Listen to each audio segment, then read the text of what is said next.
Most young players think the number 10 role is a reward. You get the shirt, you stand in the middle, you wait for the ball, and you try to create magic. You think it's about freedom, the fancy skills, the no-look passes, the highlight plays. You think being a number 10 means you're the luxury player the team carries defensively. But if that is your mindset, you aren't a number 10. You are a liability. The modern game killed the classic 10. The days of walking around, hands on your hips, waiting for someone to feed you the ball are over. Play like that now, and you won't make the academy bench, let alone the pros. Today's 10, the elite 10, is the most cognitively demanding role on the pitch. You operate in the red zone, the most congested and chaotic area of the field. You don't need more tricks or faster feet, you need a faster brain. If you're getting dispossessed, panicking when defenders collapse on you, or feeling like you never have time on the ball, it's not because teammates aren't passing, it's because you're playing blind. Let's break down the biology of a playmaker. When you watch De Bruyne, Bellingham, Odegaard, you think you're seeing football skills, but you're witnessing cognitive efficiency. In the number 10 role, time is your currency.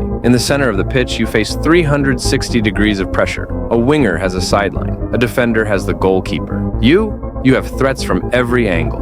When the ball reaches your feet, your brain must read the ball's speed, your striker's movement, the closing midfielder, and your passing lane, all in under half a second. This level of processing burns energy.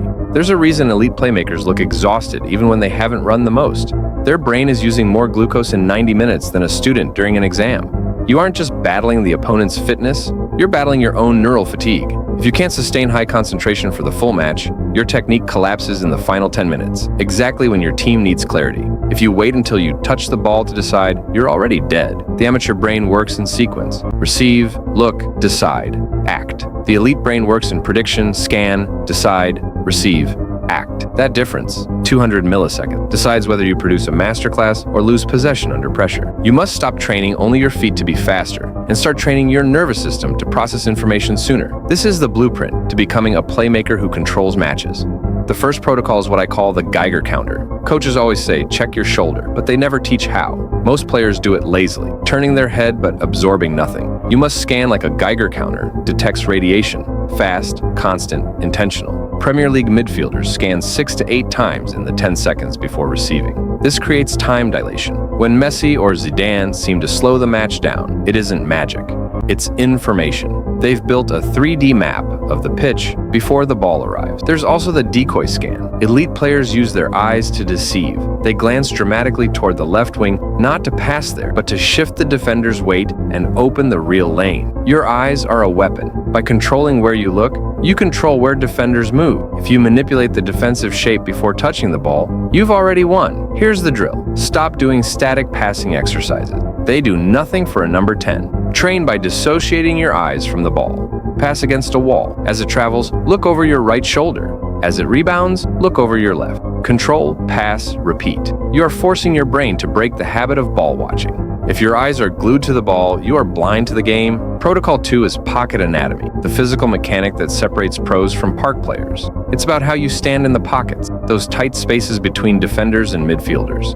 If you receive with your back to goal, you're doing the defender's job for him. Half the field becomes unusable. You can only play backward, safe, predictable, average. The elite 10 receives on the half turn, with your chest facing the sideline so you see both the ball and the next action. You become a connector. Think of Phil Foden. He rarely kills the ball dead. He receives on the half turn and lets it roll across his body. That single movement eliminates the defender behind him without even a touch. To master this, you need the blindside drift. A smart 10 constantly positions in the defender's blind spot, the angle where he can't see you and the ball at the same time. You live in his peripheral vision. By the time he adjusts his head to find you, the pass has arrived and you're gone. You don't need pace if you start the race before he knows it's started. Here's the habit. In your next session, ban yourself from receiving square. Never face only the passer. Always angle your body. If the pass is bad, adjust your feet. Stay in a position to go forward. If you receive backward, you play backward. If you receive sideways, you can drive forward. The job of a number 10 is to progress play,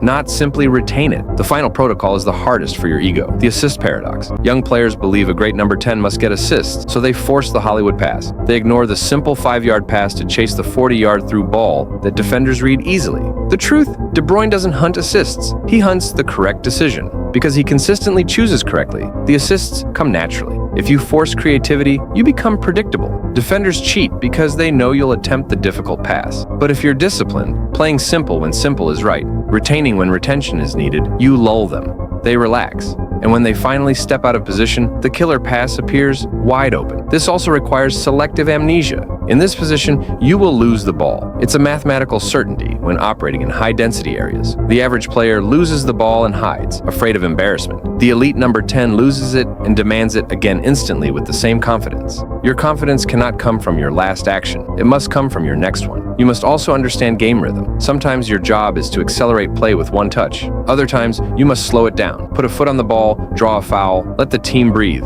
A childish 10 plays at one speed, constant chaos. An elite 10 conducts the orchestra. You decide the tempo. You are the heartbeat. The number 10 shirt is heavy. It carries legend. Maradona, Zidane, Ronaldinho, Messi. But wearing the number doesn't give you their talent. Copying their highlights won't give you their career. Copy their habits. Copy their scanning. Copy their processing speed. Stop trying to be the star of the show. Start being the director of the movie. If you master your scanning, live on the half turn, and execute simple decisions with robotic consistency, the magic will appear on its own. Don't wait for the ball to start playing. Play the game in your mind so when the ball arrives, everyone else is 2 seconds behind. This is the standard. Now go to sleep visualizing pockets of space.